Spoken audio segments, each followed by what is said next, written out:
예비 당뇨까지 포함하면 거의 1000만 명 수준입니다. 특히 당뇨에는 채소를 많이 권하는데 반찬들 몇 가지 말씀을 드리면 저는 굉장히 좋아합니다. 피가 맑아집니다. 항염증 작용, 항암 작용, 항산화, 항노화, 특히 당뇨 환자들 크게 도움이 됩니다. 엄청난 효과로 우리에게 보답을 해줄 것입니다. 무엇보다도 중요한 팁입니다. 하는 거 꼭.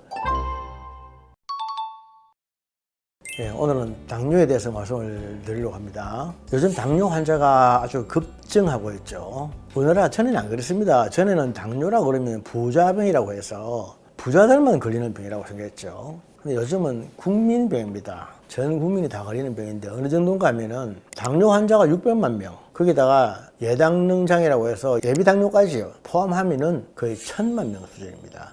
우리나라 전 인구의 5분의 1 정도가 당뇨라고 하는 거죠.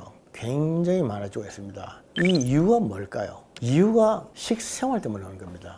식생활, 먹는 습관이 서구화되면서 자기도 모르게 몸에 서구적인 병이 많이 오는 거죠. 사실 우리나라 음식 중에 아무리 먹어도 당뇨 안 걸리는 좋은 음식이 참 많이 있습니다. 그런데 그러한 음식을 사람들이 모르고 서구적인 음식을 많이 먹는 겁니다. 여러 가지 이유가 있겠지만 하나 예를 들자면 우리가 원래부터 알고 있던 맛은 단신 짠선이에요. 단맛, 신맛, 짠맛, 쓴맛입니다. 혀가 그거를 딱 느끼게 되어 있는데 단맛, 신맛, 짠맛, 쓴맛이 우리 고유의 맛이고 그게 몸에 좋은 건데 외국에서 들어온 우마미라고 하는 맛이 그 일본 맛인데 롯데리아라든지 맥도날드 이런 데 가면 나오는 패스트푸드 맛 있잖아요. 이게 우마미입니다. 우마미. 단신, 짠선이 들어가지 않는 맛이에요.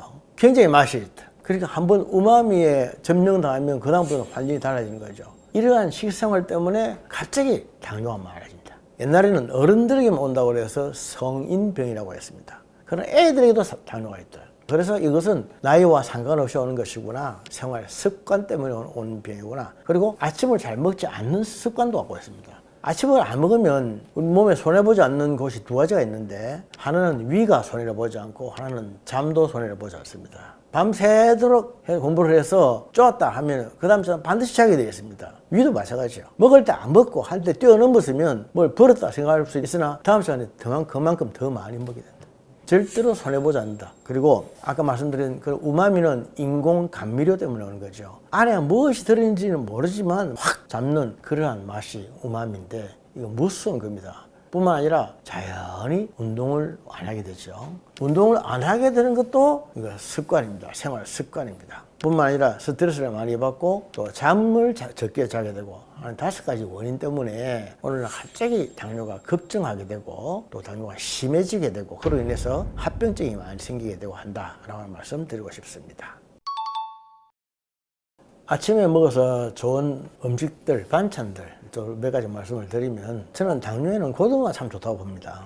고등어 하루 2마리만 먹으면 당뇨는 걱정 없다 그렇게 말 나올 정도로 고등어가 참 좋습니다. 고등어를 구워서 먹든지 조리해서 먹든지 어떻게 해서 간에 고등어를 반찬으로 해 먹으면 참 좋고요. 그리고 버섯, 시금치. 버섯은 한의학에서 말하는 대표적인 기가 가볍고 맑은 음식입니다. 기가 맑고 가벼운 버섯을 모든 음식에 넣어서 많이 조리해 먹으면 좋고, 그리고 시금치에 대해서 말씀을 많이 드렸고, 그리고 고추라든지 또는 된장, 연근 이런 거, 특히 그 생고추를 생된장에 찍어 먹는 거 있죠.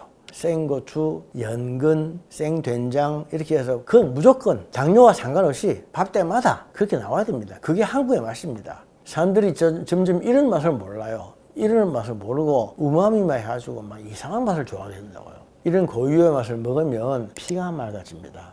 그리고 암이 예방이 되고 치료가 됩니다. 항염증 작용, 항암 작용, 항산화, 항노화 이런 작용이 강한 성분들 그것들이 꽉 차 있다는 거죠. 음식 반찬으로 특히 당뇨가 있을 때 이런 음식들을 많이 먹는 것이 좋고 우리 이런 걸 다 좋아하는 그 청국장 같은 것도 굉장히 좋은 겁니다. 청국장, 사실 청국장보다 더 좋은 것은 낫또라고 하는 거죠. 낫또를 생으로 그냥 그대로 퍼먹는 거, 낫또를 그냥 약간 간장에서 비벼 먹는 거 이런 것만 해도 굉장히 좋은데 사실 그 뭐 냄새라든지 이런 모양 때문에 은근히 싫어하는 사람도 많이 있죠. 몸에 좋은 음식은 맛이 없고 또 쓴 법입니다. 그리고 입에 단 음식은 몸에 좋지 않은 것이 많이 있죠. 뭐든지 봐서 너무 달다 싶으면 무조건 몸에 좋지 않다고 생각하면 되고, 그리고 너무 아무리 조리해도 맛이 안 나는 거, 이런 것은 사실 몸에 다 좋은 것이다 생각해도 특히 틀리지 않습니다. 특히 아침 반찬 중에 나물을 하나 얘기한다면 무 있죠. 무나물 참 좋습니다. 무나물하고 또는 콩나물, 숙주나물 이런 음식들이 특히 당뇨에 좋은 것이고, 그래서 당뇨 환자들은 나물을 많이 먹어야 되는데 고사리만한 나물도 없죠. 저는 그 지리산 고사리를 굉장히 좋아합니다. 해마다 5월 말 되면 6월 초가 되면 고사리가 많이 나지 않습니까? 그것이 아주 깨끗하고 담백하고 당뇨에 좋은 것입니다. 뿐만 아니라 이런 음식을 말할 때 꼭 말씀드리고 싶은 것이 물입니다. 물. 그 당뇨 환자들은 특히 물과 상관이 있죠. 당뇨 환자가 아니더라도 물을 조심해야 됩니다. 특히 요즘처럼 여름 이럴 때에 물이 부족해서 목이 마르면 위험합니다.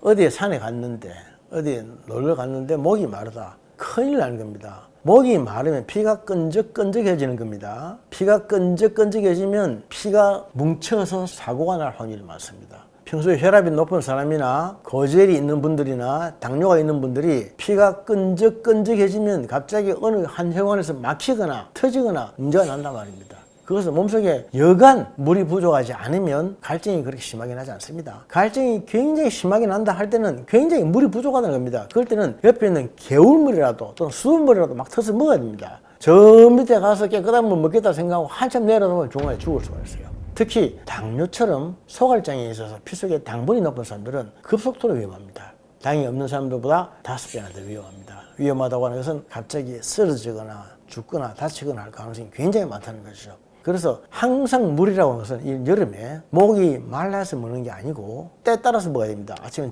일어나면 마시고 또 밥 사이에 먹고 다음에 자기 전에도 마시고 해서 항상 물은 충분하게 있어야 되고, 운동을 하고 나서 목말라서 마시는 게 아니고 운동하기 전에 물을 마시고 하고, 물 관리를 잘 해야 되는 것이 특히 당뇨병 환자에게 무엇보다도 중요한 팁이다 하는 거 꼭 말씀을 드리고 싶습니다. 그럼 제가 몇 가지 나물 반찬 말씀을 드렸는데, 나물 반찬을 만들 때는 드신 대로 들기름에 넣는 게 좋고요. 그리고 한 가지보다도 꼭 이렇게 같이 여러 가지 같이 먹는 게 좋습니다. 보통 우리가 그 추석이나 명절 때에 나물 반찬 서너 가지씩 하지 않습니까? 그 서너 개가 보통 조합이 맞는 겁니다. 콩나물이라든지 또 무나물이라든지 고사리라든지 이렇게 몇 가지씩 같이 해서 먹는 것 효과가 나는 것이지 한두 개만 가지고 효과 있는 것이 아니다. 그리고 음식물 중에서 제일 우리 몸에 좋은 음식이 한 가지로 한마디로 딱 말하자면 비빔밥입니다.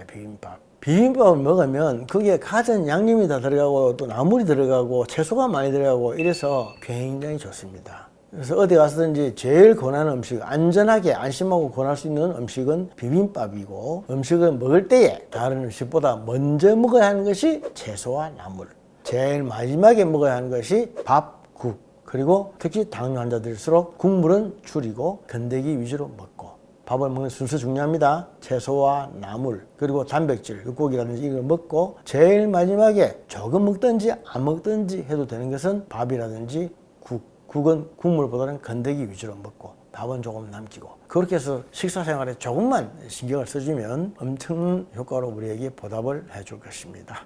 제가 치료한 환자 중에 65세 먹은 여성분이 있는데 배가 많이 나오고 살이 많이 찌고 당연히 혈압도 높고 당뇨도 있고 눈도 잘 안 보이고 이런 분이었습니다. 그래서 이분의 문제가 제일 뭔가 보니까 도대체 운동을 하지 않는다는 것이고 많이 먹는다는 것입니다. 그래서 약 먹는 것보다 중요한 것은 생활 습관입니다. 밥 먹을 때 한 숟가락 아예 드러내놓고 먹으세요. 밥 먹고 나면 무조건 움직이세요. 요것만 한번 지켜보세요. 그러면서 우리가 쓰는 약을 좀 썼는데, 그러다 보니까 살이 빠질 뿐만 아니라 굉장히 눈도 좋아졌습니다. 당뇨의 합병증으로 제일 먼저 눈에 망막 이상이 오는데 눈도 좋아지고 너무너무 사람이 멋있어지고 날씬해졌어요. 당뇨라고 하는 병은 반드시 복합적으로 생기는 것이고 복합적으로 치료해야 되는 거지 어느 하나만 가지고 되는 것은 아니다 라고 하는 것을 알 수 있을 거예요. 그리고 남자분들 중에서 허리가 아파가지고 도대체 운동을 하기 싫어하는 분이 있었습니다. 허리가 아픈데 당뇨가 오면 움직일 수가 없으니 당뇨만 더 올라가는 겁니다. 결국 이분 알아보니까 혈압도 올라있고 당뇨도 있고 고지혈증도 있고 심장도 약하더라고요. 그러다가 담배를 빡빡 피우더라고요. 제가 물어봤죠. 담배를 피우는 게 어디에 제일 안 좋습니까? 이래 하니까 폐죠 뭐 이렇게 하더라고요. 그게 아닙니다. 담배는 제일 먼저 심장입니다. 폐가 안 좋아졌다 할 정도가 되면 이미 심장은 많이 망가졌다는 것입니다. 그래서 선생님은 담배를 끊고 하루 1시간씩 운동을 해야 됩니다. 이렇게 딱 시켰습니다. 그랬더니 놀랄 만큼 좋아졌습니다. 자기가 살을 조금 빼서 성공하면 낫는 병입니다. 살을 조금 빼서 몸이 가벼워지면 합병증이 생기지 않습니다. 합병증이 제일 먼저 혈관에 생기는데 혈관이 막히거나 터지거나 해서 문제가 생기는데 합병만 안 생기면 마치 적과의 동침으로 같이 있어도 괜찮은 거죠. 그래서 그냥 천수를 같이 한다라고 말합니다. 당뇨가 있으나 천수를 같이 할 수 있도록 만들어주면 되고 그런 말씀 드리겠습니다.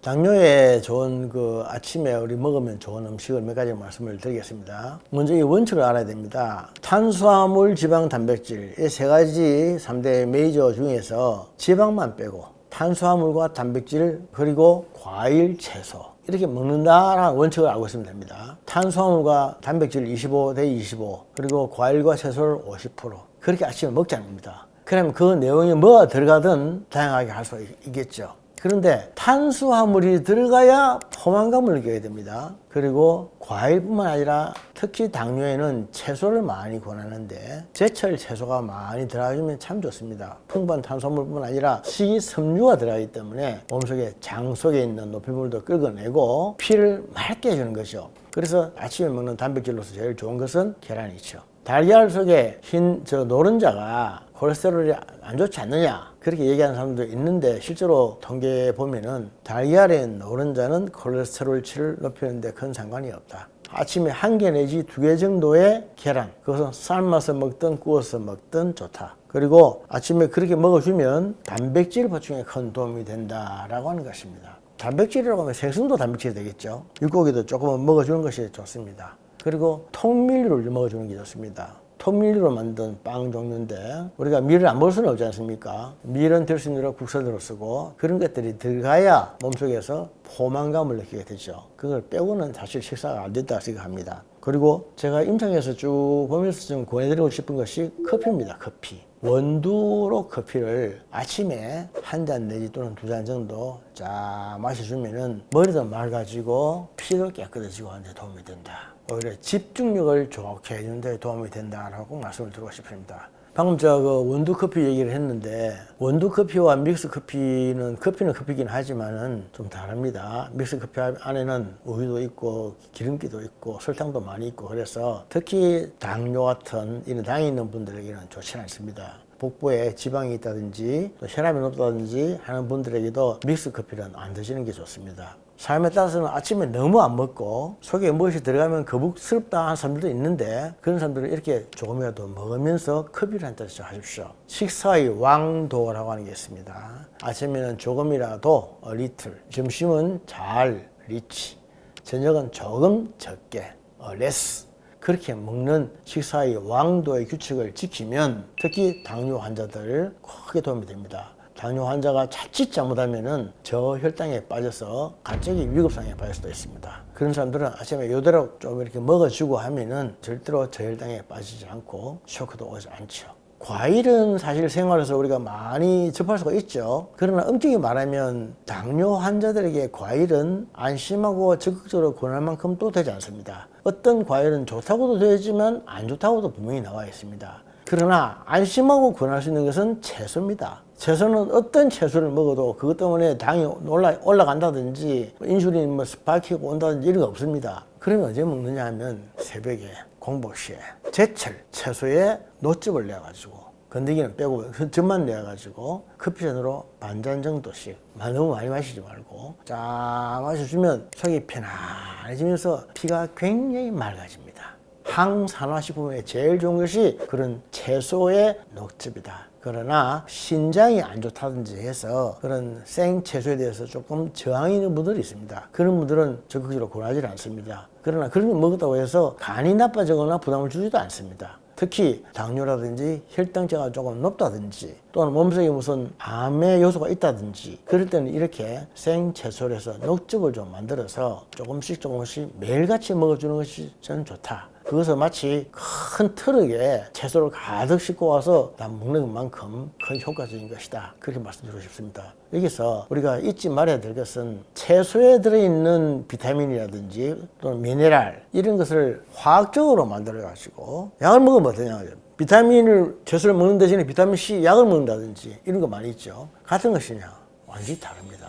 그래서 그 자체를 먹어야 됩니다. 채소 자체를 먹어야 되고, 그래서 그 오리지널을 먹어야지 몸에 들어가 효과가 있는 것이지 비슷하게 만들어가지고 흉내만 내가 먹어서는 안 된다. 그렇게 하면은 효과가 아무것도 없다. 오히려 독만 쌓인다. 그런 말씀도 꼭 드리고 싶습니다.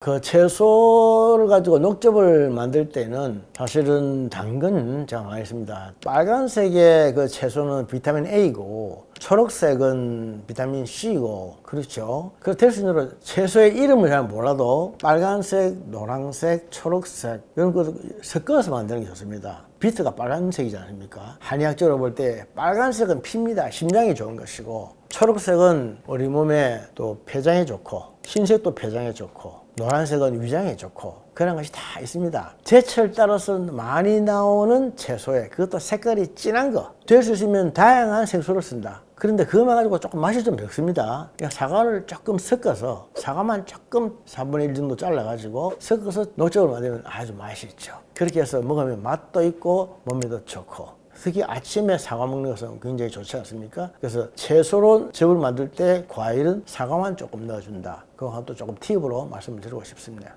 요즘 같은 여름에는 많이 나오는 것이 상추라든지 비트도 있고 케일도 있고 그렇죠. 그렇게 하고 브로콜리라든지 이런 것도 좋습니다. 그렇게 제철에 채소에 과일을 약간 섞어서 그렇게 만들어 먹으면 아주 좋은데 많이 먹을 필요는 없습니다. 그냥 조금씩 커피 잔의 절반 정도, 그 정도만 조금씩 먹되 아침에 자리에서 일어나서 바로 밥 먹기 전에 공복 시에 먹어주면 흡수가 빠르고, 그렇게 하면 피가 굉장히 맑아집니다. 그걸 해보십시오. 그렇게 하면은 살 많이 찐 사람들 살도 빠지고, 또 혈압이 있는 사람들, 고지혈증이 있는 분들, 이런 분들 얼마나 좋아지는지 직접 한번 실험을 해보십시오. 당화혈소가 무려 14.6%였어요. 이 정도면 거의 응급실 가야 하는 수준이고, 단 4개월 만에 당뇨를 당당히 졸업을 하셔서 당뇨 내알을 다 끊고 5.3%까지 낮아졌던 그런 분이 있는데요. 간단하게 따라할 수 있는 조리법 3가지로 정리를 해드릴게요. 우리가 가장 흔하게 접할 수 있는 식물성 기름에는 그 중에서도 좋다고 알려져 있습니다. 묻혀서 먹게 되면 채소 속에 있는 지용성 황산화 물질이 더 흡수가 잘 됩니다. 혈당 조절을 굉장히 쉽게 하실 수 있을 겁니다. 딱 한 가지만 제대로 실천하셔도 일주일 안에 굉장히 많은 변화가 일어나고요. 많은 분들이 당뇨는 평생 걸리면 낫지 않는다, 평생 관리해야 하는 병이다 이렇게 말씀을 하시는데요. 사실 그렇지 않습니다. 당뇨는 졸업이 가능하고요. 그리고 반드시 졸업을 해야 하는 병이기도 합니다. 제가 하나씩 설명을 드릴게요. 당뇨 졸업이라고 하는 거를 의학적인 용어로는 당뇨 관해라고 합니다. 당뇨 관해의 정의를 먼저 살펴보면, 당뇨약을 다 끊고도 6개월 이상 당화혈소가 6.5% 미만으로 조절되는 걸 당뇨 관해라고 하거든요. 이거를 우리가 편하게 부르기 위해서 당뇨 졸업이라는 용어를 쓰고 있는데요. 실제 많은 연구들을 통해서 당뇨 졸업이 가능하다라는 게 밝혀져 있고요. 제가 진료를 해봐도 많은 분들이 실제 당뇨 졸업을 하십니다. 먼저 연구를 살펴보면 펌메드라고 하는 의학 논문들을 검색하는 사이트가 있어요. 거기서 당뇨 관해에 대한 논문들을 살펴봤더니 지난 5년 동안 1,300건이 넘는 논문들이 게재가 되어 있었습니다. 그중 대표적인 연구가 룩 어헤드나 다이렉트 연구들이 있는데, 그 연구들의 공통점이 체중 감량이나 생활습관 개선을 통해서 당뇨 관해가 가능하다라는 게 바로 핵심이었고요. 그 중에 제가 감명 깊었던 거는, 당뇨로 인해서 수많은 사람들이 고통을 받고 있고, 그리고 이게 경제적으로도 사회적으로도 문제잖아요. 개인적인 손해도 있고 하기 때문에 당뇨를 평생 가져가야 하는, 평생 관리하는 병이 아니라 졸업을 하고 관해를 하는 병으로 인식을 바꾸는 게 필요하다. 보통은 당뇨 걸린 지 얼마 안 된 분들, 예를 들면 5년 미만이라거나 아니면 젊은 분들이 당뇨 졸업을 더 빠르게 잘 하기도 하는데, 그런데 걱정했던 것과 달리 당뇨가 오래됐음에도 불구하고, 혹은 혹은 고령임에도 불구하고 나는 당뇨를 반드시 졸업하겠어, 이런 의지를 가지고 정말 몰입해서 열심히 노력을 하시는 분들의 경우에는 당뇨 졸업을 또 빠르게 하시기도 합니다. 그래서 당뇨는 반드시 졸업할 수 있고 누구나 졸업할 수 있는 병이기 때문에 평생 관리하는 게 아니라 졸업할 수 있는 병이다, 나도 한번 졸업해봐야지, 이런 생각을 가지셨으면 좋겠고요. 그리고 실제 졸업하신 많은 사례들이 있는데 가장 기억나는 분들만 몇 분 꼽자면 충북 제천에서 오셨던 분인데 당화혈수소가 무려 14.6%였어요. 이 정도면 거의 응급실 가야 하는 수준이고 당장 입원해야 되고 인슐린 맞아야 하는 상황인데 한의원에 오셔서 나는 당뇨를 졸업하고 싶다라는 말씀을 하셨고요. 근데 그분이 당뇨약 4알을 드셨음에도 불구하고 단 4개월 만에 당뇨를 당당히 졸업을 하셔서 당뇨약 4알을 다 끊고 5.3%까지 낮아졌던 그런 분이 있는데요. 그분의 경우에는 원래 간 수치도 높고 그 다음에 컨디션도 안 좋고 항상 피곤하고 우울감도 있으셨는데 이런 문제까지 다 극복을 하셨습니다. 또 한 분은 70대 고령이셨는데 당뇨 졸업을 하겠다라고 말씀하셔서 조금 오래 걸릴 거예요 라고 말씀드렸는데 무색하게도 4개월 만에 졸업하셨던 분도 기억이 남고요. 또 어떤 분은 당뇨를 10년 앓고 있으셔서 오래 걸릴 거예요 라고 말씀드렸는데 또 7개월 걸리셨던 분도 기억이 납니다. 이런 분들의 공통점은 당뇨를 졸업할 수 있다라는 그런 강한 의지와 믿음을 갖고 계셨고요. 그리고 실제 생활에서 굉장히 몰입해서 생활하십니다. 어떤 부분에 있어서든 음식, 운동, 수면, 스트레스 관리에 있어서든 어떤 분야에 있어서든 굉장히 몰입해서 생활 관리를 해주시고요. 그러다 보니까 실제 졸업까지 이뤄내는 것이죠. 그래서 여러분도 당뇨 졸업할 수 있기 때문에 오늘부터 나도 당뇨 졸업해봐야지 라는 생각을 가지시고 생각을 바꾸시고 도전을 한번 해보셨으면 좋겠습니다.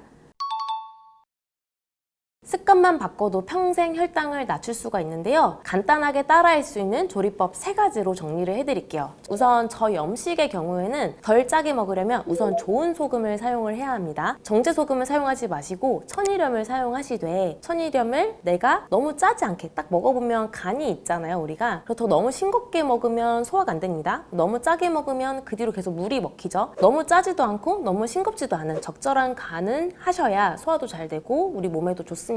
두 번째는 자연에서 온 천연 재료를 활용하시면 좋아요. 예를 들면 새우나 아니면 다시마나 아니면 멸치, 이런 천연 재료를 가지고 요리를 하시면 감칠맛 나게, 그리고 너무 짜지도 않게 조리를 하실 수가 있습니다. 그리고 이렇게 2가지를 기억하시면 좋은데요. 몇 가지 조금 더 꿀팁을 드리자면, 간을 보실 때는 너무 뜨거운 상태에서 간을 보게 되면 짠맛을 잘 못 느낀다고 해요. 그래서 조금 식은 상태에서 간을 보시는 게 좋겠고, 그리고 가공식품 있잖아요. 예를 들면 햄이나 소시지 같은 거는 한번 끓는 물에 데쳐서 드셔야 짠맛을 조금 줄일 수가 있습니다. 이렇게 해야 저염식으로 음식을 드실 수가 있겠고, 두 번째는 저지방입니다. 저지방은 덜 기름지게 먹는다라고 생각하시면 되겠는데, 우선 덜 기름진 음식을 선택을 해야 되겠죠. 예를 들면 육류를 먹는다라고 하면 돼지고기나 소고기보다는 가금류에 해당하는 닭이나 오리가 덜 기름지니까 좋고요. 그리고 같은 돼지고기를 하더라도 덜 기름진 부위를 선택을 해야 합니다. 아시다시피 오겹살보다는 삼겹살, 삼겹살보다는 목살, 이런 식으로 덜 기름진 부위를 활용을 하시는 게 좋겠고, 그리고 기왕이면 동물성 기름보다는 식물성 기름이 좋겠죠. 올리브유나 들기름, 참기름 같은 그런 식물성 기름을 사용하시는 게 당연히 좋습니다. 그리고 조리를 할 때는 굽거나 볶으면 너무 기름지잖아요. 그렇기 때문에 삶거나 찌는 방식으로 조리를 하신다면 덜 기름지게 음식을 드실 수가 있습니다. 그리고 마지막으로 저당분 조리는 덜 달게 먹는 거예요. 우리가 단맛에 너무 익숙해져 있는 것 같아요, 현대인들이. 그래서 단맛을 내가 대체하기 위해서 설탕 대신에 대체 감미료를 활용하시는 경우도 있는데, 대체 감미료조차도 어쨌든 장기적으로는 우리가 단맛에 익숙해지고 또 여러 가지 부작용들이 생길 수 있기 때문에 가장 좋은 건 설탕뿐만 아니라 대체 감미료조차도 줄여가는, 그래서 단맛을 멀리하는 그런 식습관을 가지시는 게 제일 좋겠고요. 그리고 요리를 하실 때 예를 들면 샐러드 드레싱을 만든다, 그럴 때는 키위나 사과를 이용해서 드레싱을 만들면 설탕 없이도 좀 단맛을 낼 수가 있고, 불고기 양념할 때는 배를 넣기도 하죠. 이런 식으로 요리를 할 때 채소나 과일에 있는 단맛을 활용하시는 게 좋겠습니다. 덜 짜게, 덜 기름지게, 그리고 덜 달게 드시면 같은 음식을 드시더라도 굉장히 혈당을 낮추면서도 평생 혈당 걱정 없이 음식을 드실 수 있을 거예요.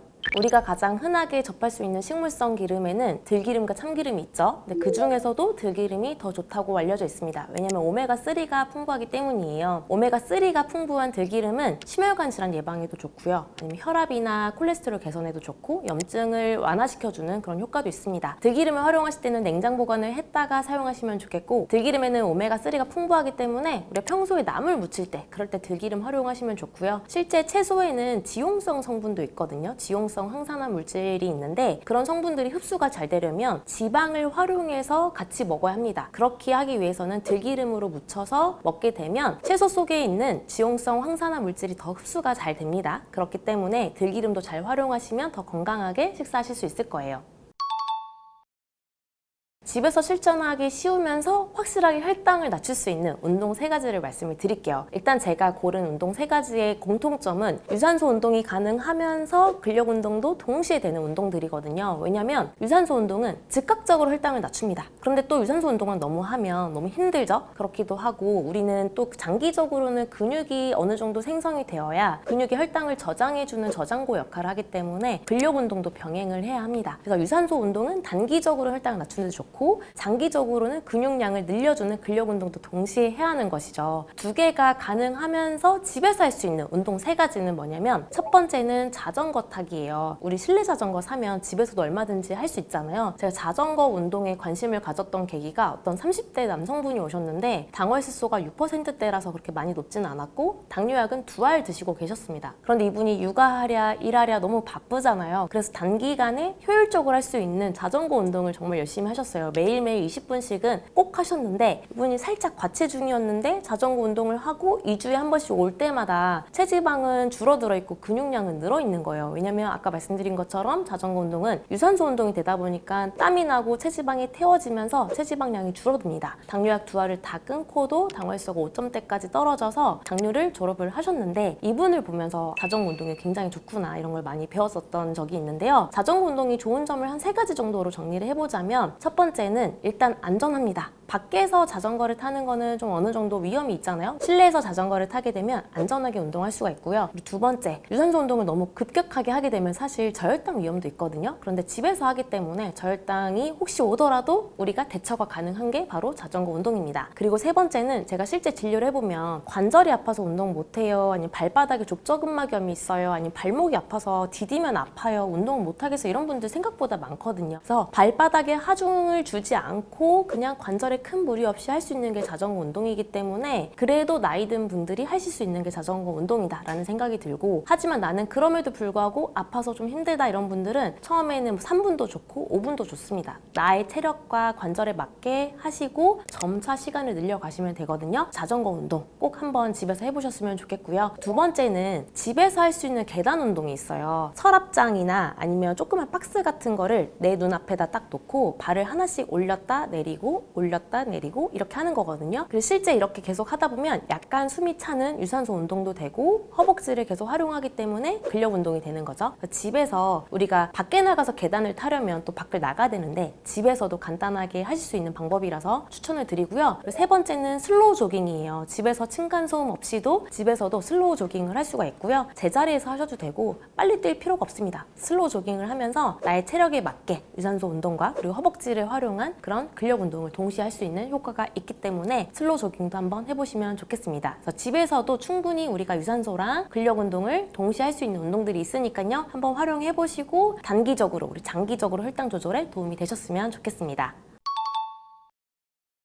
실제 장내 환경이 나쁘면 똑같이 음식 조절을 하고 똑같이 운동을 해도 생각보다 혈당 조절이 잘 안 될 수가 있는데요. 바로 장 건강이 중요하기 때문입니다. 우리 몸의 장 속에는 수십조 개의 장내 미생물이 살고 있어요. 장내 미생물은 음식 소화도 당연히 돕지만 혈당 조절에도 관여를 하거든요. 실제 제가 박사학위를 받을 때 연구했었던 논문이 당뇨 환자 50명과 정상인 50명의 대변을 채집을 해서 장내 미생물을 비교 연구하는 그런 분석을 했었는데, 연구 결과 정상인들이 당뇨병이 있는 환자들에 비해서 유익균은 훨씬 더 많고 유해균은 적었고요. 그리고 장내 미생물도 굉장히 다양성이 풍부했습니다. 장내 환경이 좋은 거죠. 그 이유는 유익균이 많으면 부티리산과 같은 단세지방산을 만들다 보니 우리 몸에서 인슐린 감수성이 높아집니다. 혈당 조절이 잘 되는 거죠. 반대로 유해균이 많으면 장내 염증이 많아지고 인슐린 저항성이 높아지면서 혈당 조절이 어려워집니다. 우리가 장내 미생물을 굉장히 신경을 써야 되고 장 건강에 굉장히 심혈을 기울여야 하는데, 최근에 재밌는 연구 결과가 있어요. 바로 일주일에 식물 기반 식품을 30가지 이상 섭취하라 라는 연구 결과인데요. 실제 연구를 해보니까 일주일에 10개 미만으로 섭취한 사람에 비해서 30개 이상으로 다양하게 섭취한 사람들의 장 건강이 훨씬 좋았다고 합니다. 이때 여기서 말하는 식물 기반 식품이라고 하면 당연히 채소나 과일 포함되어 있고요. 그리고 통곡물이라고 하는 곡류, 그리고 콩류 당연히 포함되어 있고, 그리고 견과류, 그리고 씨앗류라고 해서 햄프시드, 치아시드 등과 같은 그런 씨앗류도 해당이 되고요. 그리고 허브류라고 해서 민트나 로즈마리와 같은 그런 우리가 알고 있는 허브도 괜찮고, 그리고 약재 있죠. 인삼이나 아니면 황기 같은 그런 약재도 다 허브류에 들어갑니다. 이런 모든 것들이 식물 기반 식품에 들어가는 거거든요. 그래서 꼭 채소만 일주일에 30개 이상 먹어라 이게 아니기 때문에 방금 나열했던 그런 음식들을 30가지 이상 먹은 사람들이 그렇지 못한 사람들에 비해서 훨씬 더 장내 건강이 좋더라라고 하는 연구 결과입니다. 그 이유가 뭐냐면 아까 제가 말씀드린 것처럼 우리 몸의 장 속에는 수십조 개의 장내미 생물이 살고 있는데 얘네가 먹는 먹이가 다 달라요. 어떤 애는 특정 음식을 먹고 또 어떤 애는 특정 음식을 먹고 다른 음식을 먹고 하기 때문에 우리가 몸에 좋다고 하는 일부 음식들만 편식처럼 먹게 되면 다양한 장내미 생물이 공존을 하기가 어렵습니다. 그래서 일주일에 30개 이상 먹어야 하는데 이게 어떻게 현실적으로 가능하냐라고 하시는 분들도 있을 거예요. 현실적으로 이게 가능하기 위해서는 하루에 5가지 이상 새로운 식물 기반 식품을 먹자 이렇게 생각을 하시면 됩니다. 오늘 5가지를 먹었으면 내일은 또 새로운 거 5가지를 먹고 그 다음날 또 새로운 5가지를 먹으면 일주일이 쌓이면 30개가 넘거든요. 이렇게 하시면 충분히 30개 이상의 식물 기반 식품을 일주일 안에 먹을 수 있는 것이죠. 이렇게 해서 장 건강을 지키게 되면 혈당 조절을 굉장히 쉽게 하실 수 있을 겁니다. 당뇨 졸업은 먼 곳에 있지 않습니다. 결코 어렵지 않습니다. 오늘 말씀드린 내용 중에 딱 한 가지만 제대로 실천하셔도 일주일 안에 굉장히 많은 변화가 일어나고요. 그게 쌓이면 여러분도 당뇨 졸업하실 수 있을 겁니다. 오늘부터 당뇨 졸업에 도전하시고 꼭 성공하시길 바랍니다. 실제로 혈당을 안정시키는데 효과적인 채소는 여럿 있지만 그 중에서도 저는 양배추, 케일, 브로콜리 이 3가지를 자주 추천해드리곤 합니다. 제가 가장 추천하는 방식은 당연히 찜으로 드셔도 괜찮습니다. 여기에 올리브유와 발사믹 식초 넣으면 완성되는 아주 간단한 조합입니다. 혈당 대사에 관여하고 인슐린 민감도 개선에 도움을 줄 수 있는 가장 혈당과 혈관 건강에 이상적인 섭취 형태라고 보시면 됩니다.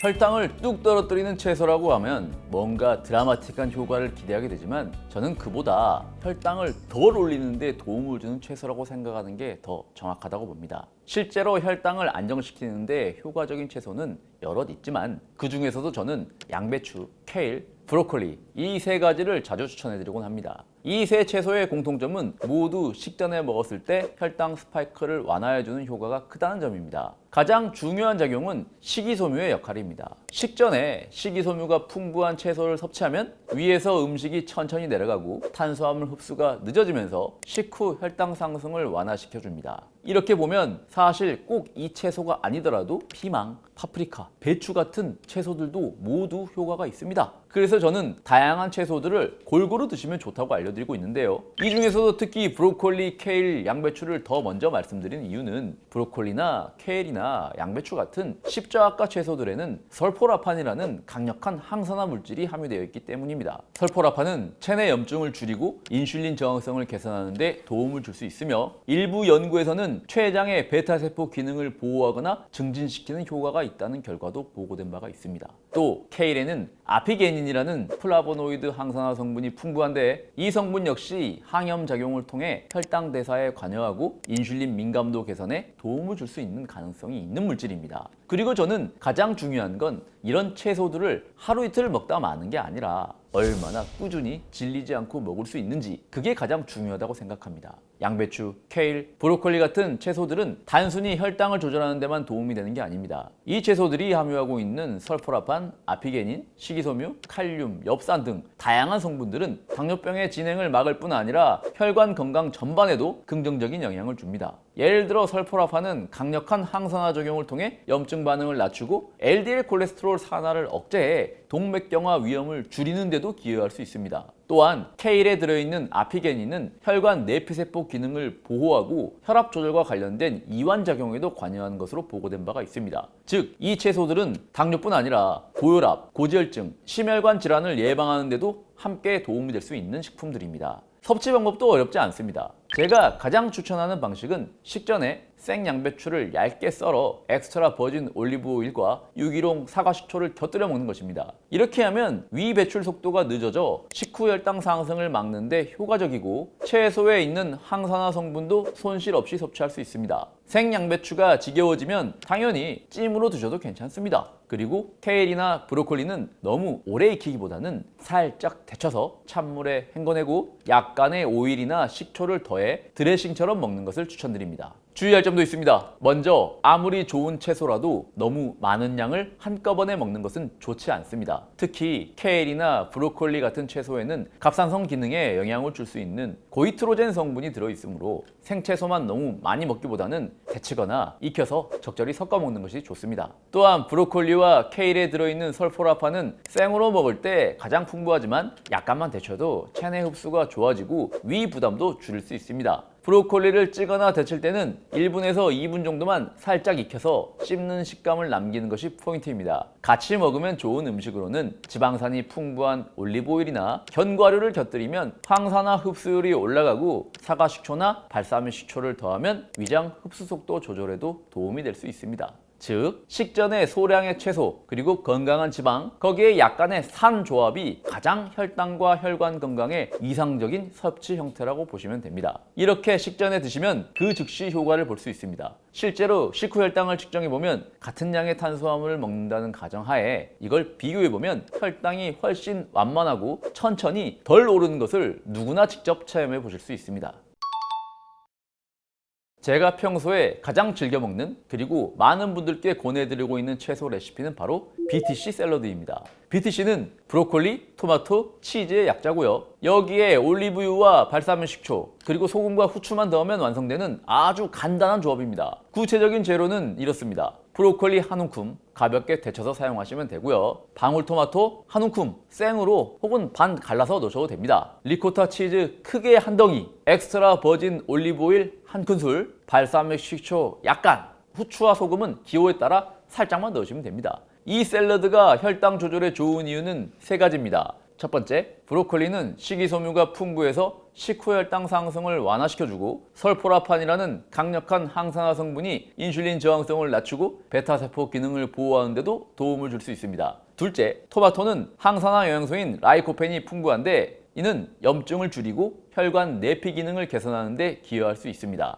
또한 토마토의 산미는 식욕을 조절해 과식을 예방하는 데도 도움이 될 수 있습니다. 세 번째, 리코타 치즈는 고단백 식품이면서도 비교적 지방이 적고 부드러워 채소와 함께 먹기가 참 좋습니다. 단백질은 식사 초반에 섭취했을 때 인슐린 반응을 도와 혈당이 더 천천히 오르게 만들어줍니다. 여기에 올리브 오일과 발사믹 식초가 더해지면 혈당 스파이크를 막는데 더할 나위 없는 조합이 됩니다. 지방은 소화 속도를 늦춰주고 식초는 탄수화물 분해 속도를 늦추고 인슐린 민감도를 높이는 데도 도움을 줍니다. 무엇보다 이 조합은 혈당을 위해 먹는 식단이 아닌 맛있어서 계속 먹고 싶은 식단이라는 점이 가장 큰 장점입니다. 혈당 관리의 꾸준함이 핵심이기 때문에 지속 가능한 식사 습관으로 자리 잡을 수 있다는 게 BTC 식단의 가장 큰 매력입니다. 이 조합이 좋은 이유는 단순히 맛이 잘 어울려서도 아니고 각 재료가 혈당 조절과 대사 건강에 서로 시너지 작용을 할 수 있기 때문입니다. 브로콜리와 토마토는 각각 식이섬유와 항산화 물질이 풍부한 채소인데 여기에 단백질과 지방을 적절히 보완해주는 리코타 치즈 그리고 흡수를 천천히 만들어주는 올리브 오일 탄수화물 분해 속도를 늦춰주는 발사믹 식초가 한데 들어가면서 혈당이 빠르게 오르지 않고 안정적으로 유지되도록 돕는 조합이 완성됩니다. 이 중에서 올리브유와 발사믹 식초를 넣는 데는 특별한 이유가 있습니다. 먼저 엑스트라 버진 올리브 오일은 단순히 맛을 더하는 역할을 넘어서 지방이 위에서 음식이 빠르게 내려가는 속도를 늦춰주는 작용을 하기 때문에 식후 혈당이 급격하게 오르는 것을 막아주는 데 도움이 됩니다. 또한 지방이 지용성 항산화 성분의 흡수를 도와주기도 하기 때문에 브로콜리나 토마토 속 영양소가 더 잘 흡수될 수 있는 환경도 만들어줍니다. 발사믹 식초 역시 단순한 풍미 이상의 기능이 있습니다. 식초에 들어있는 아세트산은 소장에서 탄수화물 분해 요소의 작용을 완만하게 만들어 탄수화물이 포도당으로 전환되는 속도를 줄이고 식후 혈당 반응을 완만하게 만드는 역할을 합니다. 또한 일부 연구에서는 식초가 인슐린 민감도를 높이는 데도 긍정적인 영향을 줄 수 있다는 결과도 보고된 바가 있습니다. 결국 이 조합은 식이섬유, 항산화 성분, 단백질, 건강한 지방, 유기산 이것들이 조화롭게 들어가는 구성이라 당뇨병 예방뿐 아니라 혈관 건강, 염증 조절, 대사 안정성까지 함께 고려한 식사로 설계된 조합이라고 보시면 됩니다.